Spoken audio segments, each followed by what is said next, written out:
Nagsisimula ang eksena sa pagtatapos ng ika-4 na round. Malalim na nag-iisip si Peter, ang reporter, habang naalala ang isang nakaraang pag-uusap nila ng coach ni Aaron. Tinanong ng coach si Peter kung naisip na ba niya kung ano ang pakiramdam ng maging isang henyo. Sumagot si Peter na maaaring hindi ito puro saya at kasiyahan, ngunit ang mga henyo ay maaaring makamit ang kayamanan at katanyagan na hindi maaabot ng karaniwang tao at magawa ang mga malaking tagumpay na mag-iiwan ng marka sa kasaysayan ng sangkatauhan. Inakala niya na mag-enjoy sila sa kanilang mga buhay. Sumagot ang coach ni Aaron na maaaring ganoon nga, gayunpaman, pinag-isipan ng coach ang tungkol sa mga tao na may napakalaking talento na tanungin kung dapat ba silang ituring na kapantay na tao.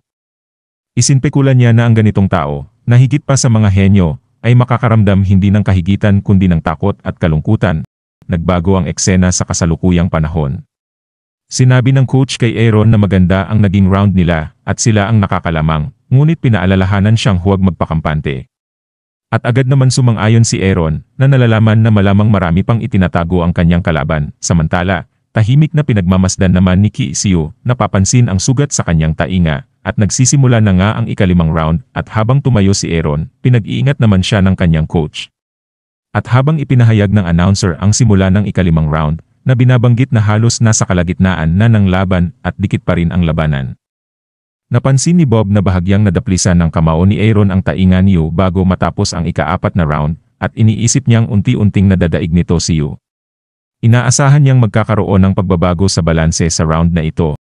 Si Aaron, malalim sa pag-iisip, ay nakaramdam ng koneksyon sa kanyang kalaban na si Yu. Iniisip na maaaring sila lang ang nag-iisang tao sa mundo na tunay na makakaintindi sa isa't isa.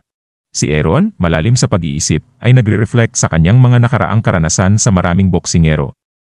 Iniisip niya kung napagtanto na ba ni Yu kung ano ang tunay na ginagawa nila ngayon. Tinatanggap ni Aaron na bawat boksingero ay may kani-kanyang dahilan at pamamaraan sa pagboboksing, na ang bawat suntok ay kumakatawan sa kanilang buhay, sigasig, maraming oras ng pagsasanay, at layunin. Inaamin niyang nadurog niya silang lahat ng walang emosyon o sinseridad. Iniisip niya na maaaring nararanasan din Yu ang parehong kapalaran, na ang maraming kahulugan ay nawawalang kahulugan.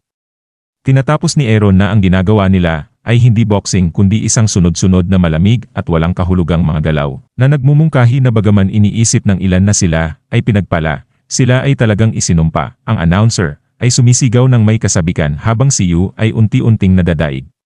Itinuro niya na dumudugo si Yu mula sa gasgas sa kanyang balikat na dulot ng suntok ni Aaron, na binibigyang diin na hindi kayang ganap na iwasan ni Yu ang mga suntok ni Aaron. Samantala, ang coach ni Aaron ay excited, umaasang matatapos ang laban ng pabor sa kanila. Itinuturing itong pinakamakabuluhang laban sa kanyang buhay.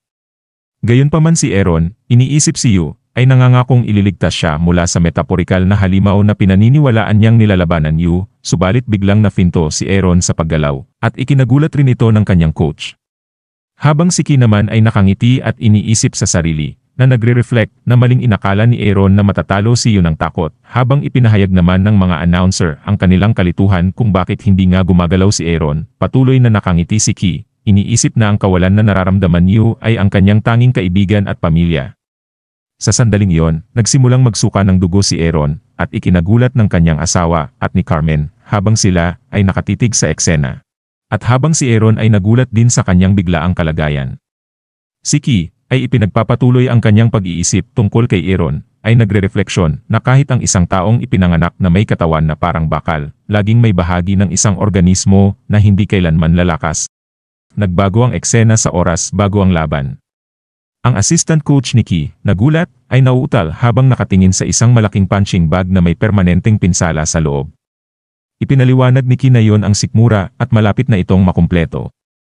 Ipinaliwanag na mula sa unang pag-debut ni Yu, inialay niya ang lahat ng kanyang pagsasanay upang masira ang muscle layer ni Aaron, bumalik sa kasalukuyan. Patuloy na iniisip ni Ki si Aaron, na kahit gaano kalakas si Aaron, hindi niya kayang tiisin ang naipon na pinsala sa kanyang sikmura. Iniisip ni Ki na masyadong malambot si Aaron at tinatanong kung hinahanap pa rin niya ang kahulugan, at pinapayuhan siyang mag-focus muna sa pagliligtas ng kanyang sariling buhay. At dito ipinapakita ng eksena ang panloob na pinsala na naidulot ni Yu sa katawan ni Aaron. Samantala, sa gitna ng mga manonood, habang si Carmen ay nanonood ng laban na gulat, iniisip sa kanyang sarili kung ano ang nagawa niya. Simula ang eksena habang sumuka ng dugo si Aaron habang nakatingin kay Yu sa kanyang harapan. Habang si Ki, nag-iisip sa pambihirang lakas ni Aaron na nagbabanggit na ang ganitong lakas ay maaaring hindi na muling lumitaw sa kasaysayan ng sangkatauhan. Inamin niya na ipinanganak si Aaron na may pambihirang lakas na napakatindi na ang ilan ay maaaring sabihin na siya ay ipinanganak upang maghari sa lahat. Gayunpaman, binigyang diin ni Ki ang ironya na ang parehong lakas na ito ang nagdulot ng kanyang nakamamatay na kapintasan. Nagbago ang eksena sa isang nakaraang pag-uusap ni Ki at Aaron. Tinanong ni Ki si Aaron kung bakit hindi niya tinapos ang kanyang kalaban. Sumagot si Aaron na alam niyang mananalo siya, kaya wala nang dahilan para kitilin niya ang buhay ng kanyang kalaban. Bumalik sa kasalukuyan, habang nag-iisip si Ki sa kawalan ng instinctive na takot ni Aaron. Ipinaliwanag niya na ang ugat ng karahasan ay takot sa gutom, pagkawala ng ranggo, dominasyon, at pagkawala ng mga pag-aari. Gayunpaman, walang dahilan para matakot si Aaron sa isang suntok na protektado ng guwantes kapag wala siyang pakialam sa pagkatama ng kutsilyo. Iniisip ni Ki na hindi kailanman nakaramdam ng takot si Aaron dahil sa kanyang pambihirang lakas na pinalitan ang kanyang takot. Bilang resulta, naiwan kay Aaron ang walang gulugod na emosyon tulad ng awa at pag-aatubili. Isang nakamamatay na kapintasan para sa isang taong may kanyang potensyal. Balik ang eksena sa isang nakaraang pag-uusap ni Ki at Aaron. Ipinahayag ni Aaron ang kanyang pagkabigo, sinasabing ipinangako ni Ki na sasabihin sa kanya ang dahilan ng kanyang pag-iral, ngunit wala siyang natutunan kundi ang kung paano pabagsakin ang mga tao ayon sa mga utos ni Ki. Sinabi ni Ki kay Aaron na huwag maging katawa-tawa, iginiit na maraming beses na niyang ipinaliwanag ang dahilan ng pag-iral ni Aaron. Pinuna niya si Aaron sa pagkakaroon ng kapangyarihang durugin ang kanyang mga kalaban, ngunit pinipiling hindi gawin, na inaakusahan siyang pinapababa ang kadalisayan ng esport dahil sa walang kwentang damdamin. Sumagot si Aaron na baliw si Ki, at nagpahayag na habang hindi niya iwan ang boxing, tapos na siya sa pagiging puppet ni Ki. At walang pakialam na sinabi din ni Ki na hindi rin siya interesado sa depektibong mga kalakal at inutusan siyang umalis. Bumalik sa kasalukuyan, habang nag-iisip si Ki sa kanyang dilema, iniisip ang pagiging stuck sa isang sangang daan. Tinanong niya kung ang labis na lakas mismo ay nagiging hadlang sa tunay na lakas at inisip na maaaring imposible ang kanyang hangarin. Inamin niya na halos sumuko na siya at naglakbay sa mundo upang maghanap ng kanyang susunod na boksingero, at sa pagkikita nila Yu, inilalarawan ni Ki ang isang nilalang na walang takot o awa, isang nilalang na higit pa sa pagkatao. Samantala, makikita ang pagkagulat ni Aaron at napagtanto na maaari siyang mamatay. Si Ki, habang pinagmamasdan si Aaron, ay iniisip na sa wakas ay naiintindihan na ni Aaron kung ano ang sakit. Hinihikayat ni Ki si Aaron na tingnang mabuti ang kasiglahan ng buhay na hindi pa niya naranasan, at tinatanong kung ano ang gagawin niya ngayon. Samantala, si Aaron, habang nakatingin kay Yu, ay iniisip na siya ay isang tanga para maniwalang maliligtas niya si Yu. Napagtanto niyang gaano siya kaarogante, nakakalimutan kung ano at sino talaga siya, isang halimaw na kumukuha ng buhay ng iba. Naalala din ni Aaron ang sinabi sa kanya ng kanyang coach, na kahit gaano siya kagaling, dapat palagi siyang maghanda. Nagbago ang eksena sa mga alaala ni Aaron noong siya ay nasa ampunan pa. Tinanong siya ng isang batang babae kung ano ang gusto niyang gawin kapag umalis na siya sa ampunan. Sumagot si Aaron na hindi pa siya sigurado at hindi pa talaga niya ito pinag-isipan. Ibinahagi ng batang babae na gusto niyang magpakasal sa lalong madaling panahon at magkaroon ng pinakamasayang pamilya sa mundo. At sumagot si Aaron na maganda iyon. Ikinukwento ni Aaron ang kanyang mga alaala tungkol sa isang batang babae na kaibigan niya sa ampunan. At isang araw, nagkaroon sila ng alitan sa isang bagay na napakaliit na hindi na niya maalala kung ano yon. Bahagya niya siyang itinulak palayo para lamang mahiwalay sa kanya, ngunit nawala ang buhay ng batang babae. Noon niya unang napagtanto na siya ay inabandona mula pagkasilang at ang kanyang likas na talento ay ang magwasak ng mga tao. Iniisip ni Aaron na siya ay isang bagay na hindi dapat isinilang sa mundong ito. At inilaan niya ang kanyang buong buhay sa pagtatanong sa kanyang sarili kung ano siya at bakit siya isinilang. Pagkatapos ay nakilala niya si Ki na nagpakilala sa kanya sa isang bagong mundo na puno ng mga luho at kasiyahan na lampas sa imahinasyon. Inilagay siya ni Ki sa tuktok ng mundo na nagpapakatayo siya na parang Diyos sa harap ng mga tao. Nagpakasasa si Aaron sa lahat ng kaluwalhatian. Ngunit sa huli, natagpuan niyang walang kahulugan ang lahat ng iyon.